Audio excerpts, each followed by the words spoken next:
562. That's what the boot looks like. That's what the ports look like. This appears not a port. Straddle ports, intake port, straddle intake. They're around here, crazy shaped here.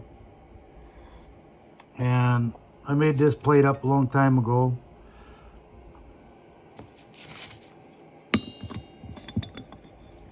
Bolts on there as a guide to put epoxy in them and, you know, port match that correctly, right? But I made it out of aluminum, and every time you touch it, it kind of changes it. Made a new one out of steel. Might only be using it this one time, but it fits much better than my old original one.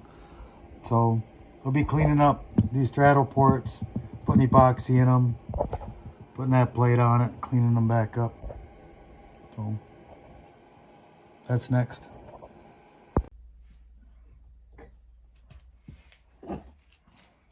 Back on 562. I epoxied shut, completely filled the straddle ports. A kind of a weird shape, right? Intake boot, right? Nice round holes. Made a plate. Matches boot. I'll bolt that on that cylinder to match the holes to boot.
takes time to make a plate. But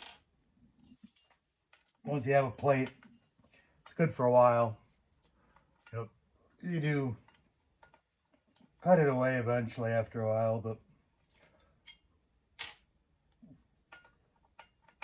I don't know, you probably do 10 saws, 15 saws, maybe more on a plate.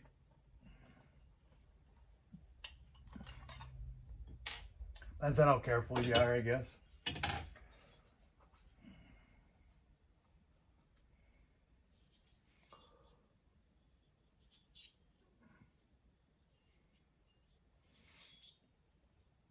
I'll take care of all that weird shape.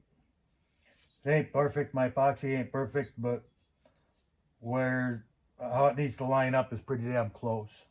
I want a little bubble in the epoxy down here, but this is 100 times better than what it was. Getting rid of that weird shape in this port. So I think it's worth the time.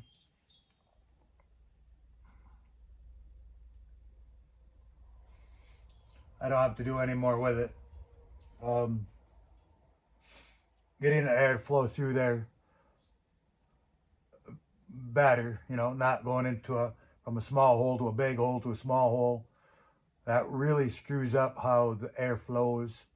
And coming off from a square edge, you know, into a big weird shape. So this all transforms that shape all down, because it changes shape. It goes from round to rectangular. So it just makes the airflow better. And these are the Stratos. Most generally, we don't do much with Stratos, but it's still intake. It's still air intake into the motor.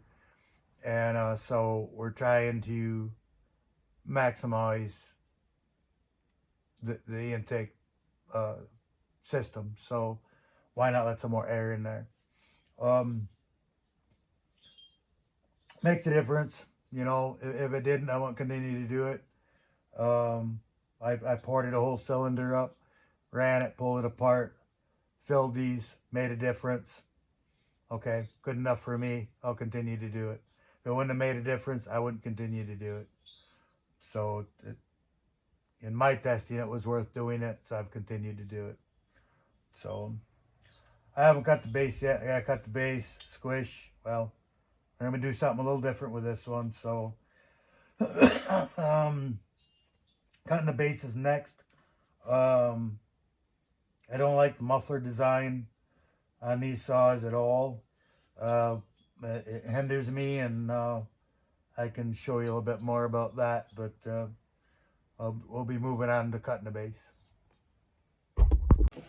So all I'm going to do here is, you know, roughen up the port, get rid of the glazing or whatever you want to call it on the port, get it to clean metal, get rid of any carbon or oil or anything that's on it, get it down to clean metal, bare metal, and then epoxy it. Not trying to take any metal out, more than what's minimal amount out to get it clean.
Now, most saws I don't worry too much about altering straddle ports, but it is part of the intake system, and I would like it to flow as best as it can.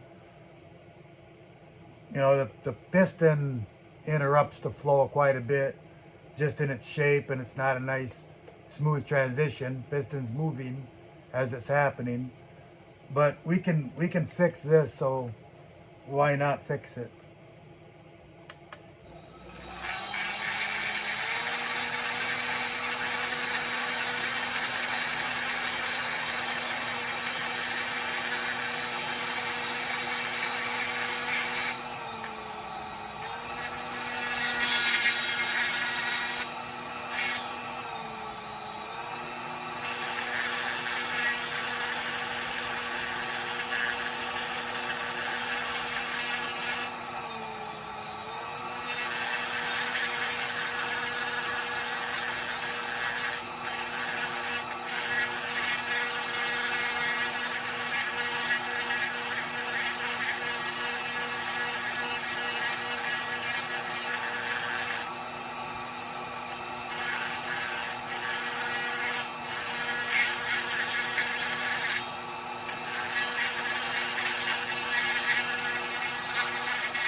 The only port that I can see in that whole cylinder that's chamfered is the intake port.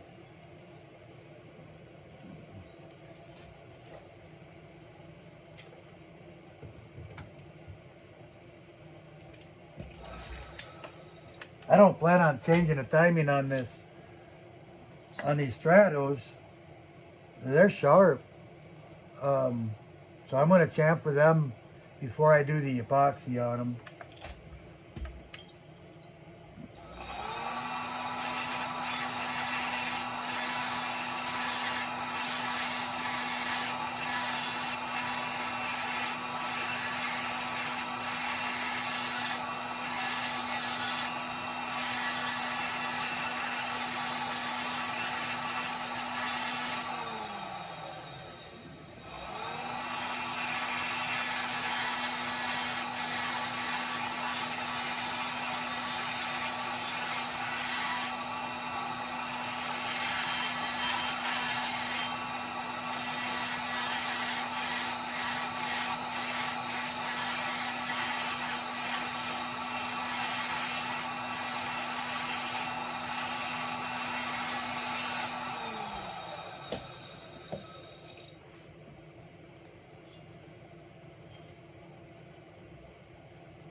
Yeah, I'm really surprised that exhaust doesn't have create some ring issues with that being that short.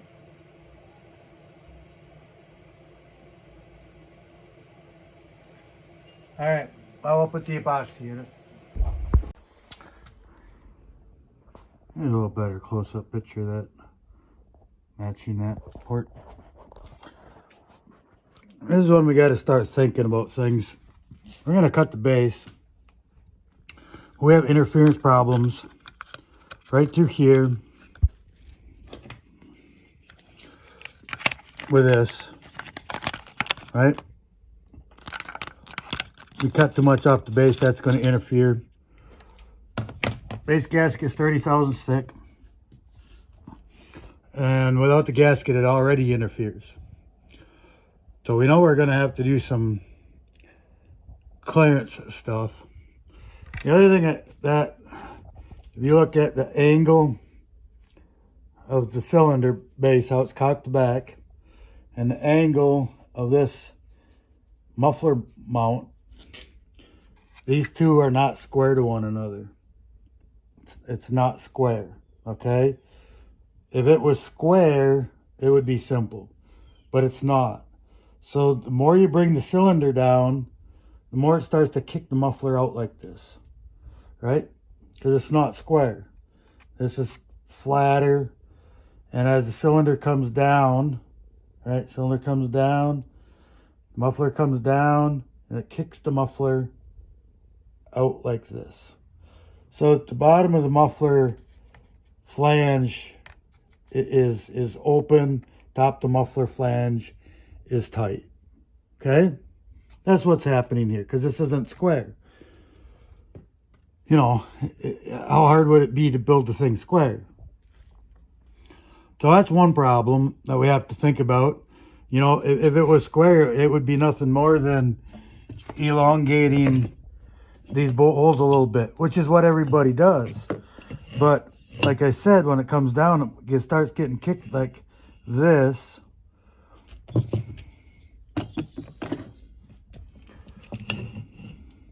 You know, here's your muffler flange over here, right? And it bolts up to that. And seeing this isn't square here, the base to the cylinder, as the cylinder comes down, it keeps pushing this muffler out like this. All right? So the more you cut it down, the more it does this, the more the screw holes all get in a bind, and the more open at the bottom of the flange gets, right? For us porters, it's a poor design. And there's not a lot we can do about it. You know, how are you ever going to square anything up here? You'd have to build a whole entire new muffler to remedy this issue. And that's not for me to do. So I want to cut the base, and it's got a dish piston in it. And I took the gasket off. I put the cylinder on here. I rolled it around, and it had some carbon on top of the muffler or piston here, and it would just touch the squish band. I could just feel it touch. I carefully scraped the carbon off, and it no longer touches. Question is, how thick was the carbon? Well, I do have a depth gauge, right? A depth mic. So I laid the mic on here, and I measure right here the thickness of this carbon, and then I carefully scratch some off here, and I measure the thickness, the depth there, the depth here, the depth there. And the carbon down here is about 3.5, 4 thousandths thick. So I'm assuming it was somewhere close to that up there. An assumption. And all I can do is take an assumption. So that means I have about a 4 thousandths, 3 to 4 thousandths clearance on my squish band. Without a gasket. All right? So it means I had around 30 thousandths squish clearance prior to taking it apart. So I wanna get rid of this. I wanna cut this piston to make it flat. I raised the compression by getting rid of this big hole, right? And this is about 38 thousandths deep, okay? So how much do I want to cut off my base so I can cut this, just enough off of this to get this flat? And, well, if I took 20 off the base and give a 20 squish, means I got to come down 40. I'd be taking, I think, 18 here.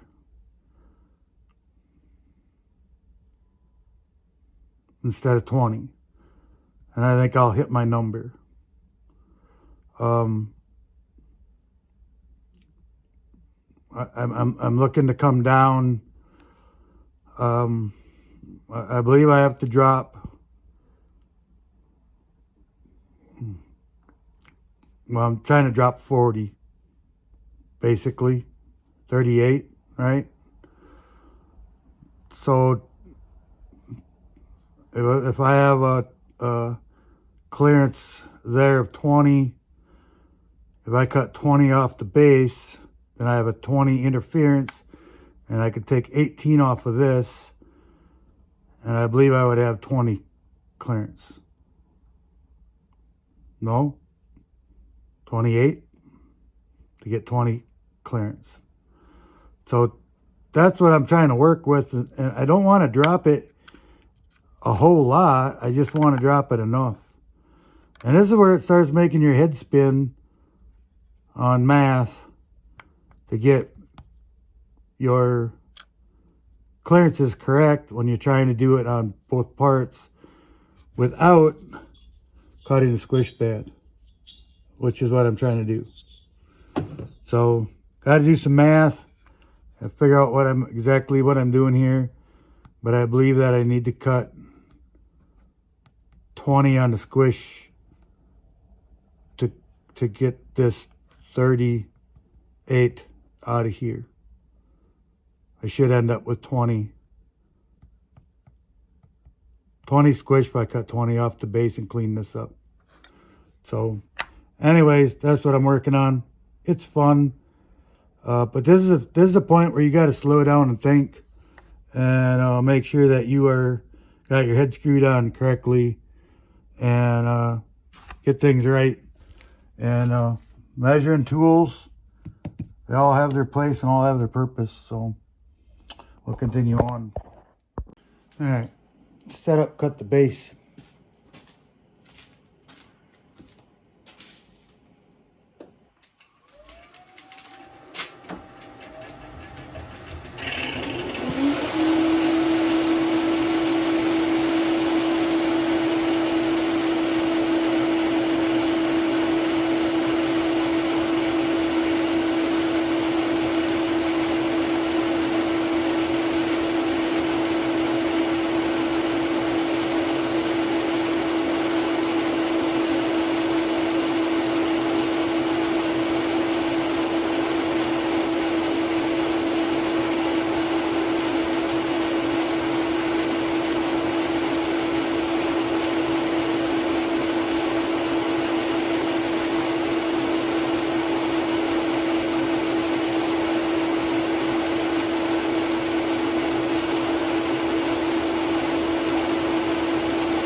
A lot of times when I cut the base on some of these not so hot cylinders, it kind of leaves a little ridge on the inside, and it's kind of tight to pull it off.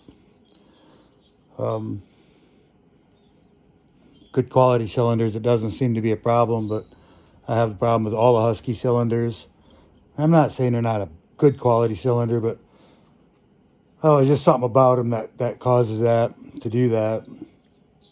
Something to do with the metal, you know. But we got the job done, and yeah, clean that up, and we'll go from there.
You notice on some of the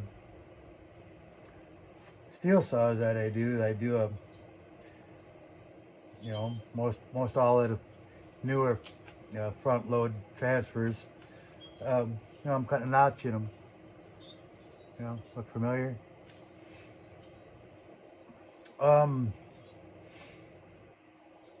these things have a lot of limitations to them. You know, cutting the base, watch, getting into things like side transfer ports, screws, plates, sealing surfaces.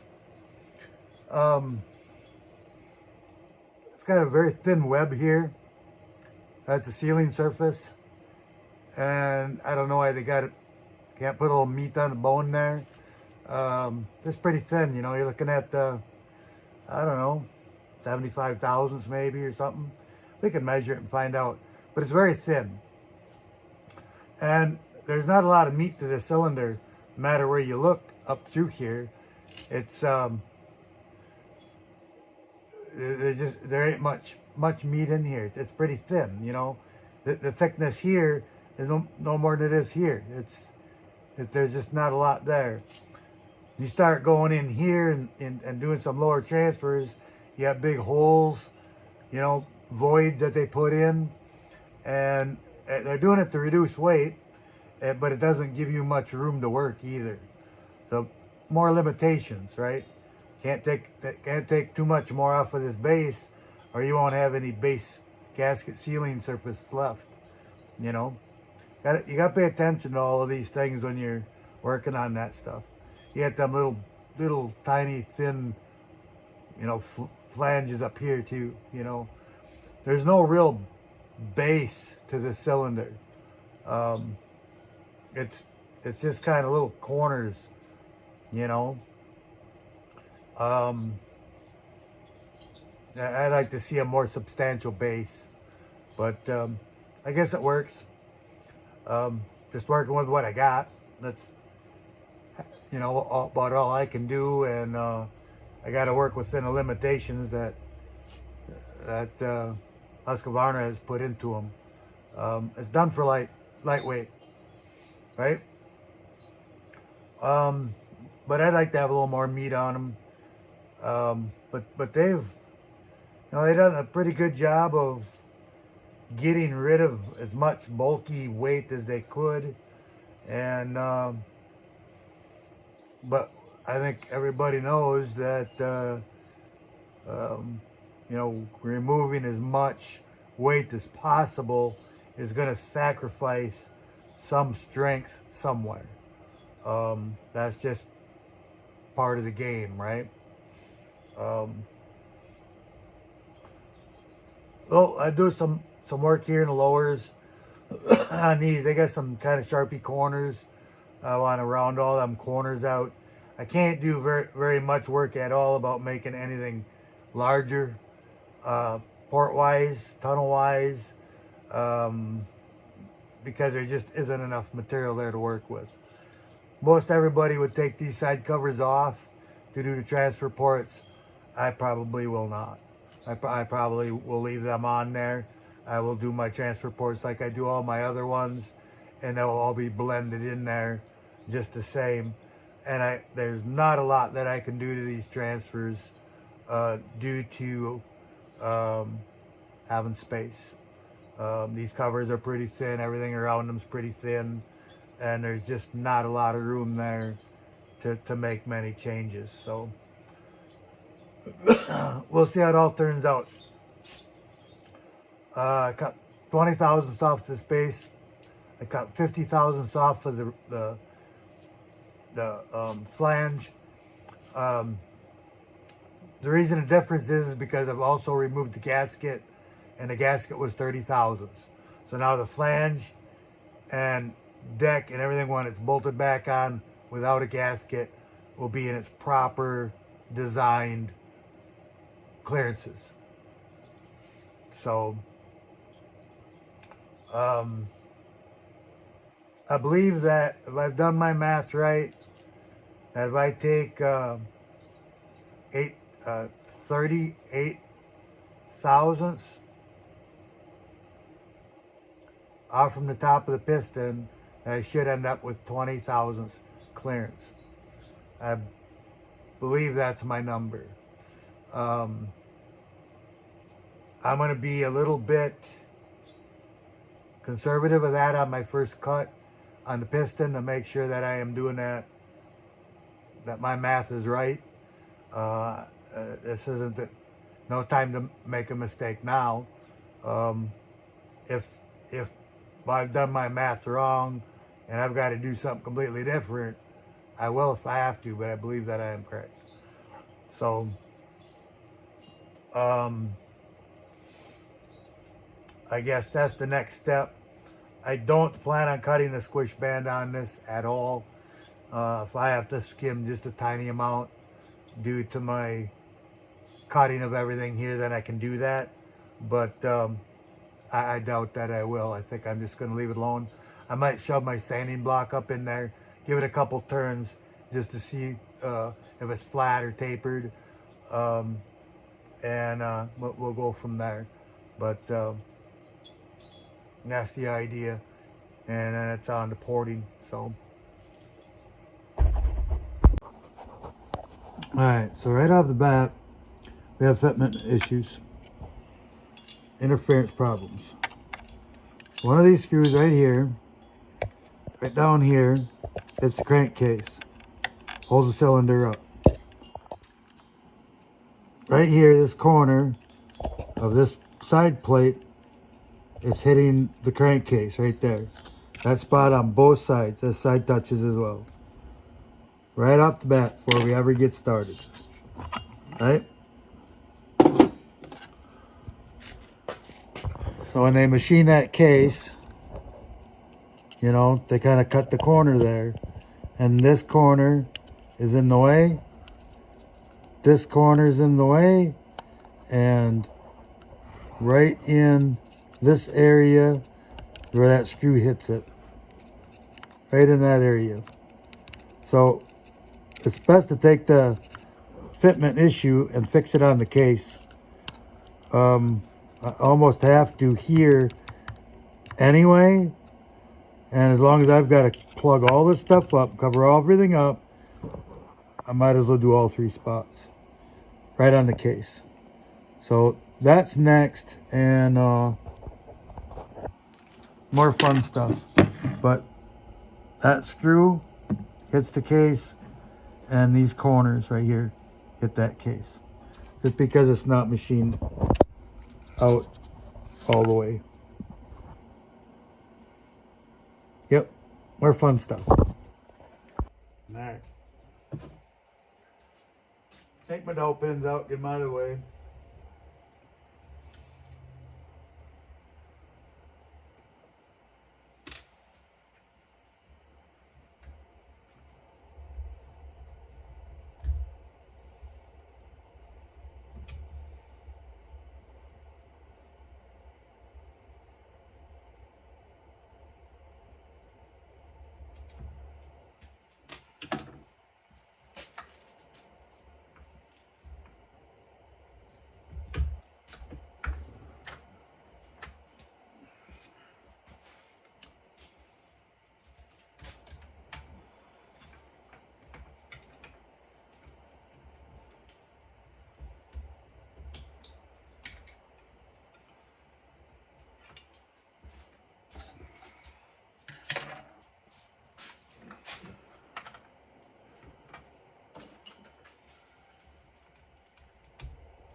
Nothing we can't overcome. It's just little things that be nice if we didn't have to do, right?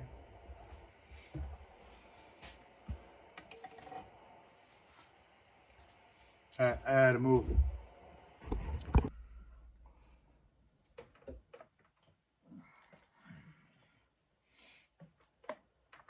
Small bit, single cut, flat on the bottom. It's only 1/8 inch burr. This is what I'm going to try to use, because I have to have it flat on the bottom. So it's really not any part of the sealing surface. So if I go a little bit deep, it's okay. I just don't want to take much more metal than I have to, but ensure that I'm getting some clearance.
I believe that will get me what I need.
Well, it appears I got to put a little more on. I go a little more there.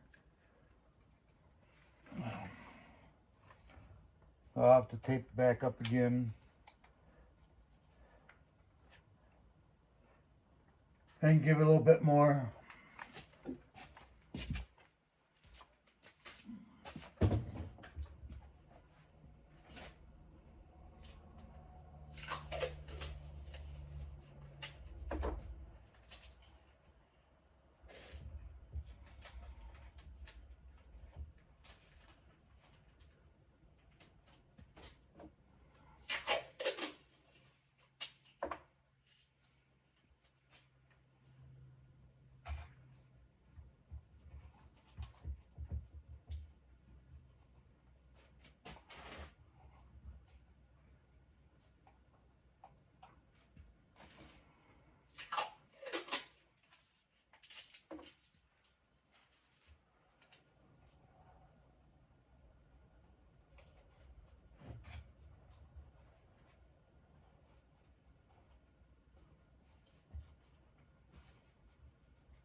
Alright, I think I got her now.